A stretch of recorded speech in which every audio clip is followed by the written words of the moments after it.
Well, the moment you've all been waiting for. I'm sorry, I thought I had another introduction. Go ahead. We're down, man. All right. No, I'm playing. That was a great introduction. All right, so a little bit more coffee here, please. I want to, in this talk, try to narrate my journey as a Christian ethicist who made headlines by saying, you know what, I think that our traditional teaching about gay and lesbian, bisexual, or transgender people is wrong and should be rethought. I did that in a book called Changing Our Mind. I wonder if I have that in the slide. In 2014, I wrote a book called Changing Our Mind, which is my best-selling book, and which ended up totally changing my public reputation and a lot of the direction of my career. It was an entry in a debate that is happening all across the Christian world. And a simple way to think of it is probably every single one of you, unless you're from a very unusual Christian background, if you were raised in church, you imbibe the message that there's something wrong with anybody who's not straight, anybody who's not, we call cisgender, that is, fitting with gender expectations. And it was in the air that we breathe and in the water that we drink. There's something wrong with those people. Very closely connected to it was the idea that there's some kind of active rebellion against God, there's some kind of sinfulness there. And that God thinks very, very negatively about such people, judges them, and probably many of us were taught that anybody who acts on same-sex attraction is in serious rebellion against God and is quite likely going to hell. Some version of this rejection, let's call it rejectionism. Some version of that has been the Christian position for centuries. It's taught in the Catholic Church, it's taught in the Eastern Orthodox churches historically, it's taught in most Protestant churches. It's emphasized more in some churches than others. Maybe you were from a church where the pastor really seemed to come around to bashing gay people more regularly. Maybe not, maybe it was never discussed, but except for when it came up because, all of a sudden somebody wasn't in church anymore, or there was a rumor about somebody who they left town and were in a relationship or something like that. So for me as a Christian ethicist who had been in the evangelical community and had been Southern Baptist for decades, for me to write a book saying, no, I think that entire tradition is wrong, it needs to be reconsidered, was a complete shock to a lot of people. Now, if you know much about the United Methodist story, your denomination debated this for over 50 years. So 2014 was late in the conversation in terms of United Methodist, but it was not late in the conversation in terms of evangelicals as a whole. So when I published my book in the fall of 2014, there were two fundamental reactions. One was, you have lost your mind, and you are not to be trusted as a Christian leader in any way. And so I experienced contempt, threats, rejection in a way that absolutely peeled the bark off my tree, I can tell you. But the other reaction was mainly from former churchgoers, either LGBTQ, that's how you say it, lesbian, gay, bisexual, transgender, queer, or questioning. The main nomenclature these days is LGBTQ, or LGBT, or LGBTQ+. plus, it's hard to have that roll off the tongue. It takes some practice. Some people just substitute the word queer. I have a little trouble with that because it used to be a slur. I'm having trouble just using it as, as regular speech. Sometimes I'll say sexual minorities. People who are not the majority, that can help. But anyway, people from that community reached out to me in the hundreds to tell me their stories and to thank me. And in some cases, would you come speak to our group? Would you, in other words, I discovered a new community while losing an old community. So I would not anymore be invited to address the chapel at Baylor University, but I might be invited to address the underground a student support group that met off campus somewhere. I became a guerrilla leader of the insurgency. I became a pastor of the broken.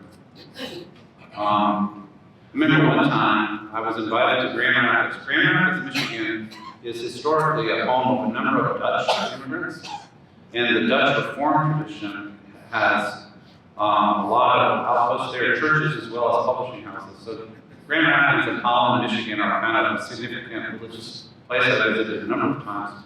I remember I was invited to speak at a debate. Well, no, I was represented to articulate the inclusive position, but with an audience that was about equally divided between those who agreed with me and those who didn't.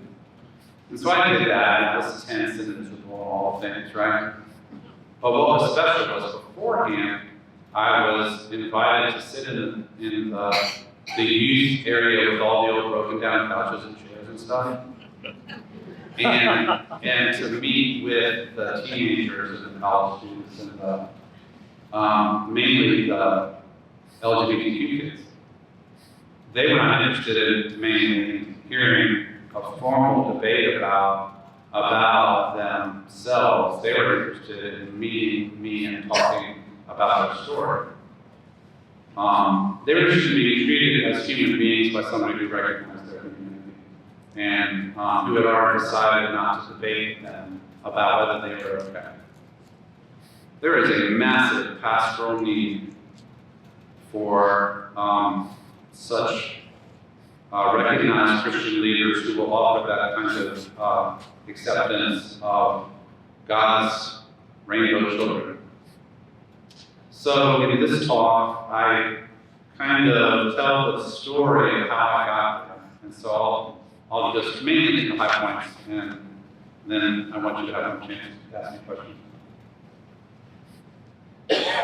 I believe that God is the inventor of strong coffee. At this point. By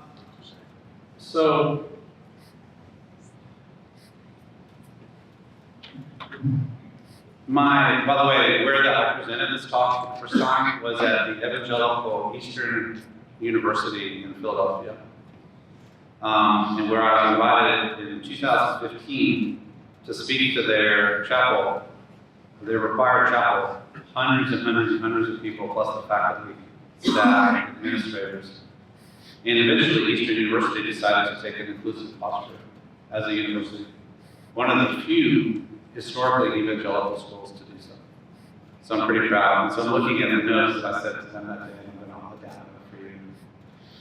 So my current belief is that LGBTQ people collectively represent a gender and sexual orientation minority of about, let's say, 5 to 10%, scattered among the human family, despite every effort on the part of most cultures to suppress them out of existence or to change them to fit the traditional expectations and norms.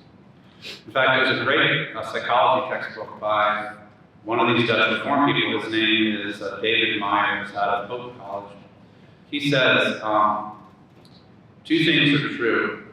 One is that if you do cross-cultural studies, what we call LGBTQ people are found in every culture, usually at about 5 to 10%. What varies is the level of acceptance that they're met with. And the psychological issue has to do with the impact of how they're treated. Not speculative questions as to why some people are lesbian or gay or trans, but fundamentally, why cultures feel it necessary to reject them. And what happens what is the process of developing a more tolerant and inclusive culture?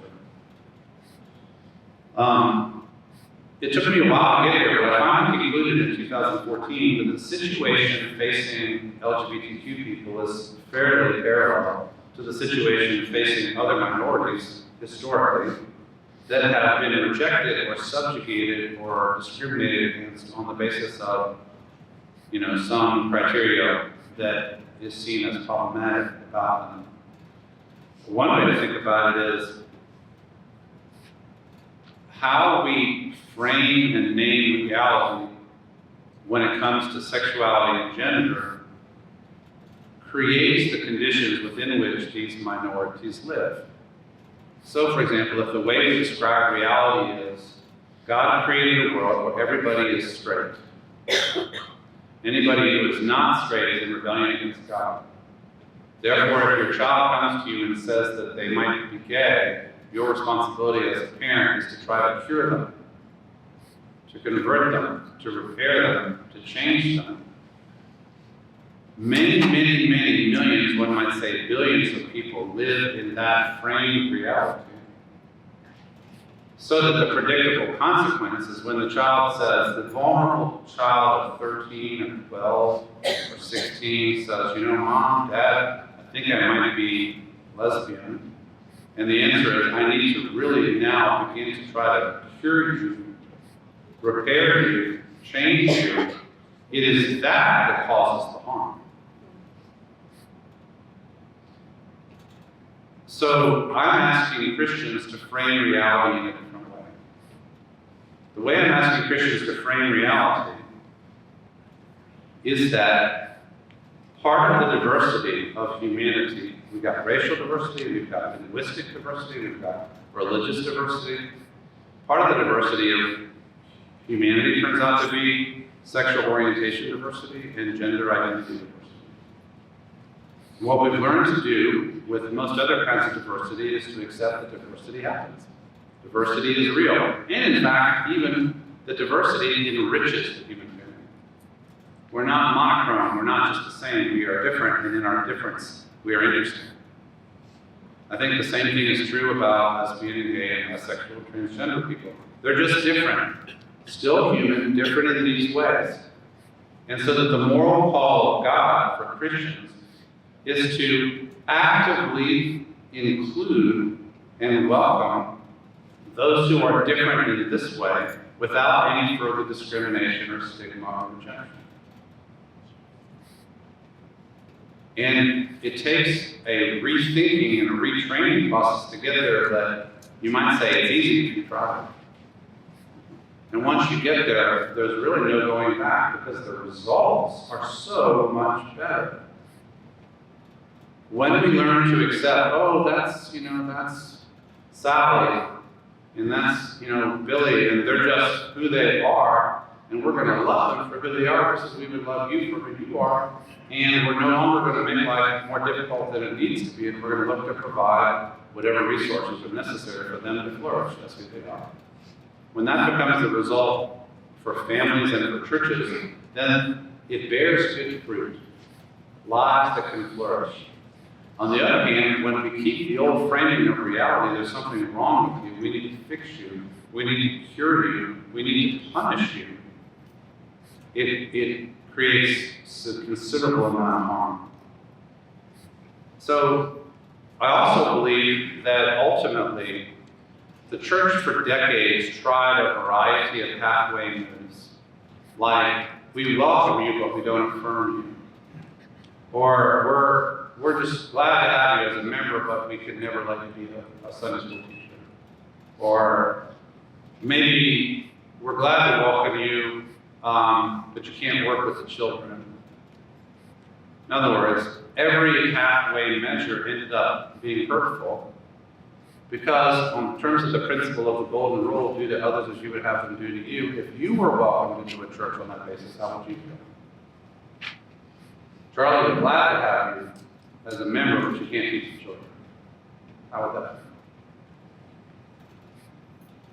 be? Because LGBT people are people, they are offended by the same kinds of things we are offended by. The rest of us, and one of those things is being treated as second class. And so there's been a gradual momentum where churches have had to make a choice. It's either LGBTQ people are invited into the community on exactly the same terms as everyone else, or they're not going to want to be a part of the community at all. So how did I get there? I'll tell you 10 reasons. I haven't even gotten the first one yet. I really need to get rolling here. First reason, I came to know and love LGBTQ people. I learned about their plight as closeted, wounded, exiled, diverse, often quite wonderful people who love Jesus despite a church that does not love them. When I taught at Southern Baptist Seminary of 2,000 students, there were absolutely no gay people there, not one. How do I know that? Because not one of them was ever open about it. And how do I know that? Because they couldn't be. When I taught at Union University in West Tennessee, I never met a single LGBTQ student. How was that? Because they were not safe revealing who they were. It was only when I moved to Mercer in 2007 that I actually met out gay Christians. They were in my classes. They were in Decatur. There's a strong gay community in Decatur, Georgia. And they were in my Sunday school class that I started. Eventually, they were about 40% of the Sunday school class that I started. And I met all kinds of interesting and cool people, so different. They were Republican and Democrat. They were fundamentalist and liberal. I remember the first time I went to a church party at the house of a gay couple, and they took me into their library, and the library was full of conservative Christian books. There was Chuck Swindoll, and there was Rick Warren, and there was John MacArthur. And it struck me, oh, gay people read conservative Christian books too, you know? In other words, stereotypes. Gay people are liberal, they're trying to liberalize the church, we need to stand firm for doctrine. These folks, many gay Christians are actually fairly conservative theologically. They just happen to be gay or lesbian. And so my Sunday school class had theological diversity in it, but one thing that was a non-negotiable was that everybody was going to be welcome on equal terms. In that church, I ended up having a Sunday school class of about 75 people. And in the end, I got a chance to help lead that church through a process of inclusion as I was on that same journey. So I came to know people. I met people who had had some of the most terrible experiences. I'll just tell you one. One of my best friends in life is a man named Theron, who was raised an independent fundamental Baptist, which makes the Southern Baptist look liberal, right? And Theron had been a pastor. And when he came out as gay, his father refused to ever speak to him again for the rest of his life. So Theron told me that when his father was dying, he went to the hospital and he stood outside the hospital room and he asked to speak to his father. And the nurse took the message to the dad, who was very close to death in the bed. And the dad communicated to the nurse this message: I don't have a son named Theron. And that was the last experience that Theron ever had with his father. Why did his father react that way? Because he believed it was what God required. This is the naming and framing of reality in a way that does irreparable. So when you learn enough of these stories and you see predictable patterns, it got to be where I could get an email or like an Instagram message, and after 3 lines, I knew exactly what the rest of the story was going to be. Because it was always the same. I came out, my dad kicked me out, I was struck, I was told I was going to hell, I was denied college money until I repented. 1,000 stories like that. Now, not every rejectionist family is rejectionist in the same way, but the harm is the consistent pattern. Secondly, as I thought about all of these wounded people, rejected help. Wake up, is it frozen? Oh boy, this is so sad. This is a bad time. Help me, Ben. I can just say this, but let's see if we can make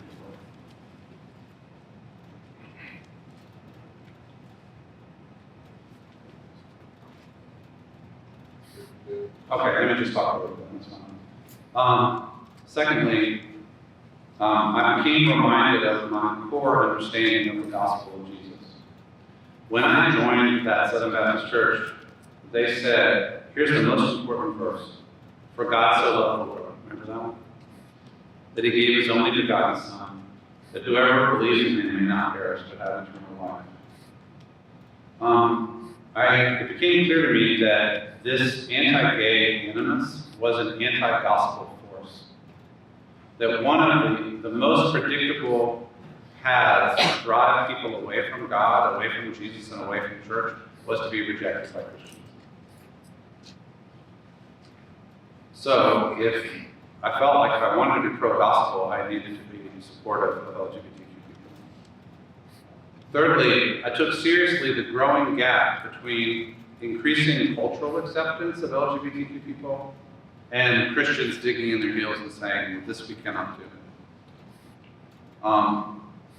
It struck me that cultural progress, businesses deciding not to, or the state requiring them not to discriminate against gay employees, colleges having gay support groups, movies having gay characters be represented. It struck me that signs of progress like this were actually more like the gospel than Christians digging in their heels and saying, we must never change our mind about this. And that leads to the fourth reason. I made a fundamental decision related to what story are we in right now. On the anti-gay side, the story that people believe they're in, I'm sure you heard these voices in the United Methodist debate. To drop our objections to same-sex people and their relationships is to give in to a liberal culture. We must hold firm. I end up concluding that to drop our objections and be more inclusive is actually to live into the gospel and the book of Acts narrative of a church that begins as a narrow Jewish messianic movement and ends up spreading into the whole world.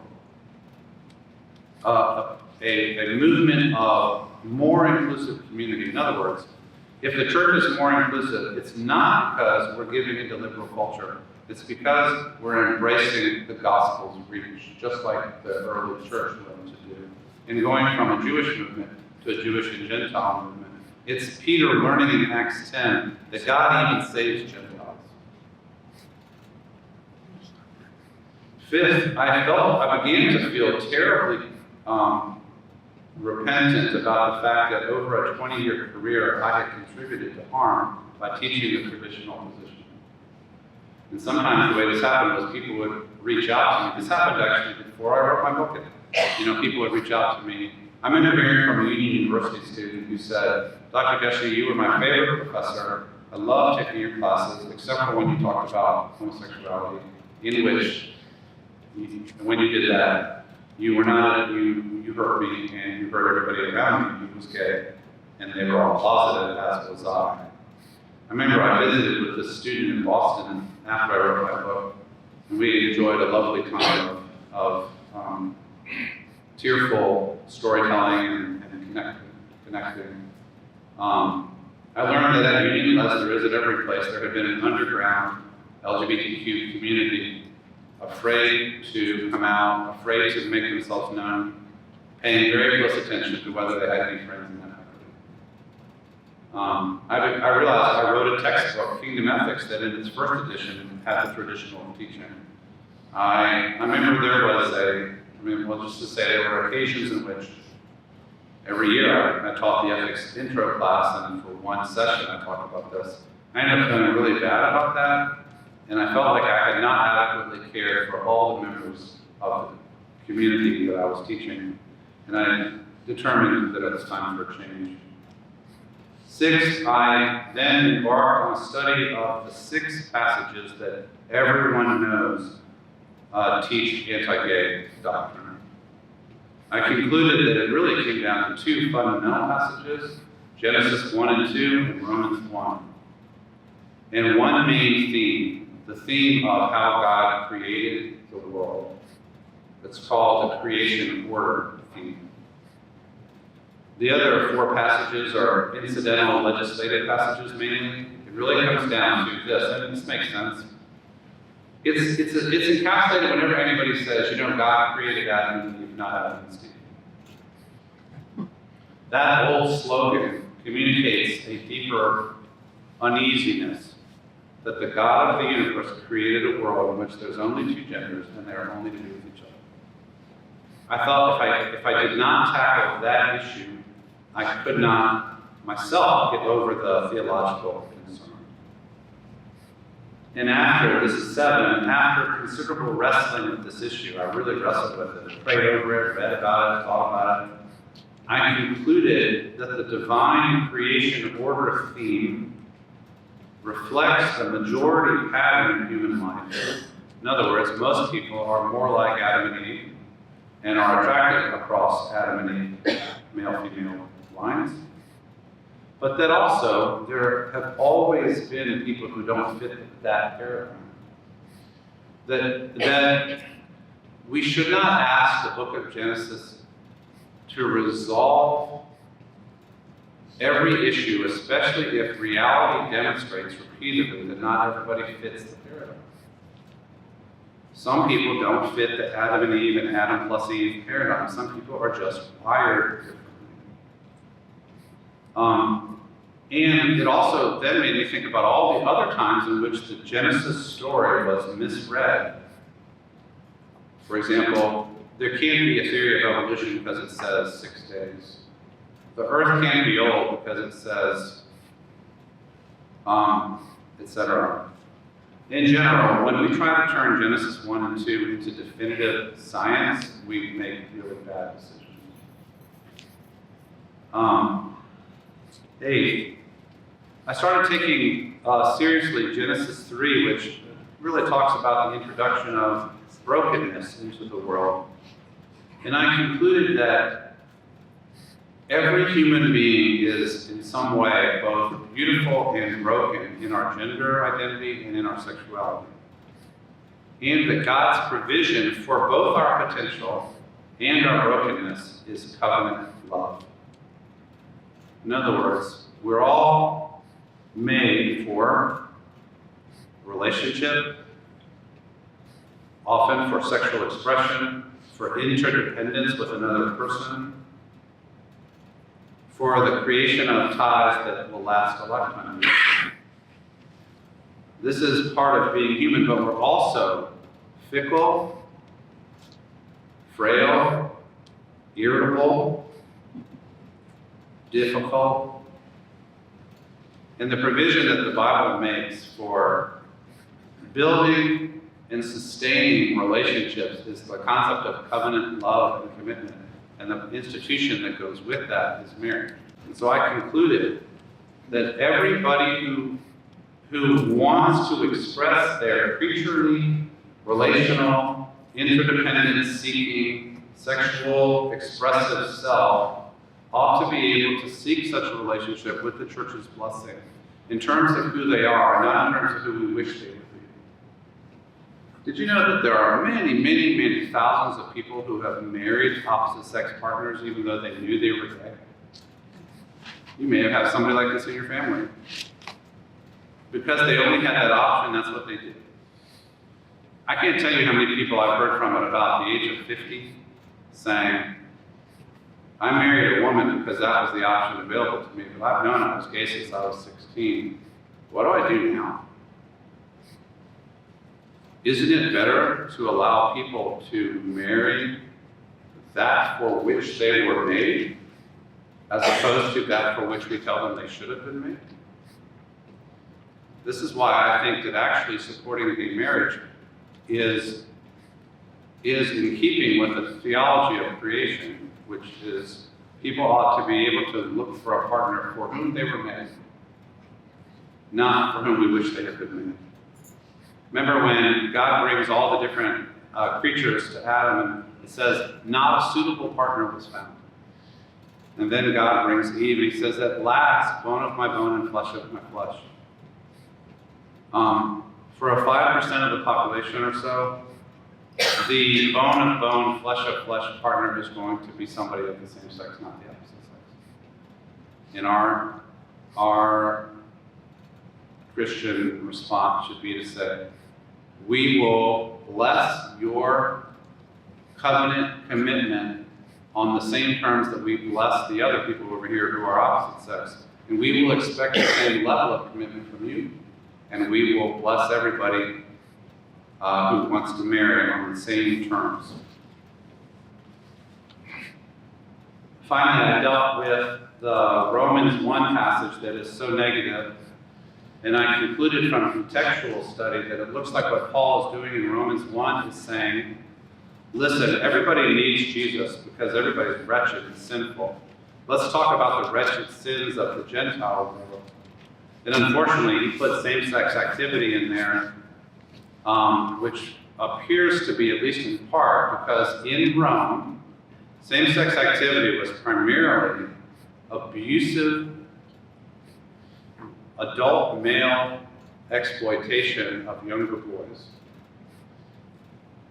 And also in the imperial court of the Caesars, they were known for having wild orgiastic parties where everybody coupled with everybody as an expression of their decadence. So my conclusion is that the negative teaching in Romans 1 is about that. It's not about, Sue and Sally who have loved each other for 30 years. And then finally, I was able to see that the broader themes of the Christian moral tradition should lead to an accepting and inclusive environment. Themes like justice for the oppressed, love your neighbor as yourself, stand with the suffering, welcome those on the margins, treat everyone with dignity as a child of God. So, last word, I guess. The United Methodist Church debated this for 50 years. A decision was finally made. This church stayed with the United Methodist Church, which decided that something like this kind of reasoning would govern. That's obviously been dramatically important and has affected the size and shape of your community. My challenge to you now is living that out in any kind of expansive way is also going to bring challenges to your community. And we'll challenge you to put feet to these commitments. When the most qualified person to teach the children's Sunday school class is a married lesbian woman, when you're asked to do your first gay marriage in the sanctuary, when you have somebody who emerges among your youth as a leader and eventually comes out and maybe says they feel called to become a minister, and the congregation's blessing is significant. It's one thing to say, okay, in principle, we'll be accepting. That can just be niceness. You're going to be asked in the future to have a much more substantial commitment and to live it out in such measures as this. And I hope that there will be a sturdy kind of intellectual and theological basis for an inclusive church. It can't just be, oh, well, we want to stay with the Methodists instead of leaving. It can't just be, we want to be nice, modern, and tolerant people. It has to be deeper than that. And these 10 reasons are at least some basis. When we love and know LGBT people, we know them in their humanity, not in our stereotypes. We want to be a church that invites everyone into the gospel and doesn't drive anyone away. We see the inclusion of LGBTQ people as part of God's advance of the gospel to ever broader audiences and communities. We don't want to harm people. We understand that the Bible has complexity, but that if it's about creation order, we just live in a world where there is diversity around sexuality and gender. And that how we organize our sexual and relational drives should be covenant. Covenant matters. We're not for anything goes. We're for everybody having access to covenant. That is what structures and organizes our sexuality and relationality for a long lifetime. And in the end, we want to be a community where such values as justice for the oppressed, love of neighbor, the golden rule, and compassion for those who have been mistreated settles difficult issues. So my prayer for you is that you will not be afraid of the road ahead, that you will grow to meet the next mile markers, and that if somebody snipes at your church from the side, oh, that's the queer church, that you will hold your head high and you will say, actually, we are a gospel church. We're a church where following Jesus means that everybody is welcome on equal terms. In membership, at the communion table, in leadership, and in every other aspect of the life of our community. We are not, not trying to change the, social order of America. In a sense, the social order of America has already changed. And we're not doing it because of that. We're doing it because we think this is what it means to follow Jesus. And so I pray that you will boldly move forward in that way and will not be intimidated or afraid. And I can tell you that there will be people who will find their way to you precisely because you have made a principled commitment along these lines. So be not afraid. My experience is that when LGBTQ people find their way back to church because they now feel safe, they bring so much pent-up spiritual energy, so much desire to serve, so much gratitude that they are at last welcome in the community on equal terms, that they bring a fresh influx of passion and commitment to service. Some of the most committed, godliest, gifted leaders I have encountered in the last 12 years are LGBTQ. Welcome them and see what happens. Thank you very much.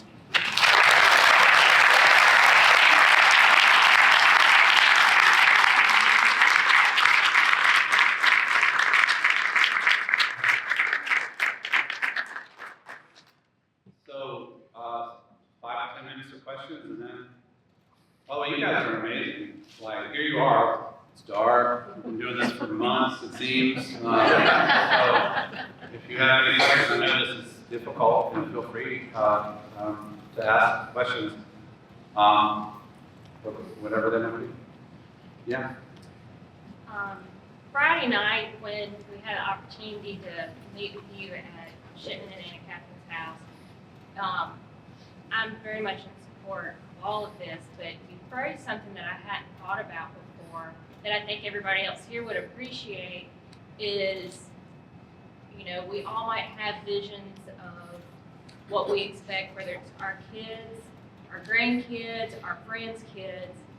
And it's funny how none of it ever turns out the way you think. And who are we going to be to the people who might have people they love who aren't generally loved by the community?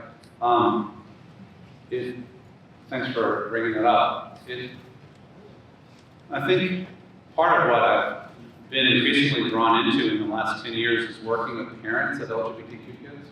There are a variety of ministries, by the way. If you happen to be in that category, you might look up Embracing the Journey, which is a ministry for parents. And there are some other ones. The Q Christian Fellowship also has a parents program. It's very, very hard sometimes for parents of more conservative backgrounds to be able to wrap their minds around, my child just came out, what do I do now? But part of that is that parents operate from an expected narrative of what the future will look like. And that narrative almost certainly did not look like a daughter or son coming out somewhere on the LGBTQ spectrum. Did not look like a gay marriage, a gay wedding. And so parents, when kids come out, have to learn to weave new stories, to accept that the narrative is going to change. and to be willing to live into the narrative that is coming, not the narrative that they dreamed of. And that involves processing some grief.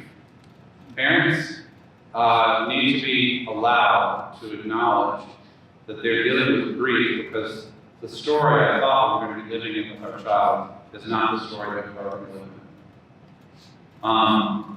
But hopefully they can say we're going to love her or him anyway. I mean, there are many reasons why our children may not end up living the narrative that we thought. Maybe they are not able to get a job in the workforce, or they can only work part-time and they live with you. Or maybe they have mental health issues and they need your support.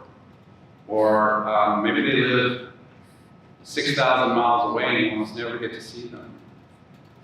Our children are not ours when they grow up, right? And but where we matter as parents and grandparents is that they know that they have our unconditional love. In fact, at the Embrace the Journey conference that I spoke at, with hundreds of evangelical parents wrestling with the fact that their child was LGBTQ, the theme of that conference was simply unconditional. And the name of the organization is Embracing the Journey, which means as parents and grandparents, we will embrace the journey that our child is on, or grandchild, because we love them, and our love for them is unconditional, and we'll just walk that way with them. And if kids know that they have our unconditional love, they can make decisions without as much risk of mental health problems and feelings of alienation from their parents. One reason that some younger families, I said this Friday, that some younger couples are joining inclusive churches is because they want to know that whoever their children turn out to be, they will be loved on equal terms with every other child in their congregation. And I trust that will be the case here in years to come. Somebody else? Can I say, if this is still really hard for you, and you're struggling with resistance, that does not make you a bad person. It just means that it's a journey. It took me probably a decade of wrestling to conclude that I had gotten this wrong and that I needed to change on this. So if you're just not right there, just go on that journey too. If you decide to stay with this church, you're on that journey. Yeah. I'm conscious of the fact that, particularly for youth and all ages, that those members of the LGBTQ community are at much higher risk of suicide. They are, and just serious mental health consequences in them, yes. And it is difficult for me to imagine that it is a Jesus-centered response to reject, and potentially have a part to play in that scenario of suicide. When I wrote my book, I was invited, disinvited from a lot of places, and then invited to some other places, including a number of churches and universities that were having the debate. And I discovered, joining me on either on the same event or coming before or after me, was a woman who had become fairly well known on Facebook for her son having committed suicide after she and her husband had rejected his son. And what she was doing as a speaker was saying to parents, let me tell you where we went wrong, don't do what we did. You know how painful that was to hear? Social scientific studies of various types show that there is a direct correlation between the strength of the rejection and the strength of the mental health negative consequences, which is totally predictable, right? So if you care about mental health and if you care about the well-being of LGBTQ people, especially young people who are in fragile developmental stages, providing the safest and most supportive environment possible is an absolute must. It goes with also, I mean, Of course, the abortion issue has been framed as pro-life, Right, term pro-life, right. and there's nothing pro-life about that rejection. I agree, it brings death, Nothing pro-life. brings harm, yes. Yes, ma'am? I see somebody saying? Yeah, go ahead. Over the years, I found a couple of documentaries. I wonder if you, I'm sure you know about them and what you think about them. For the Bible Tells Me So Yeah, is one. Yeah. There's part one, and then part two is about LGBTQ people, 5 families that you probably be aware of who they are. And then the second part is transgender, has to do with that. Then the documentary 1946 is more recent. right. So I know the people who made those. I bet you do. Yeah. 1946 deals with the fact that the Revised Standard Version, unfortunately, translated one of the words in Greek into something like homosexual pervert or something. It might have been sodomy or something.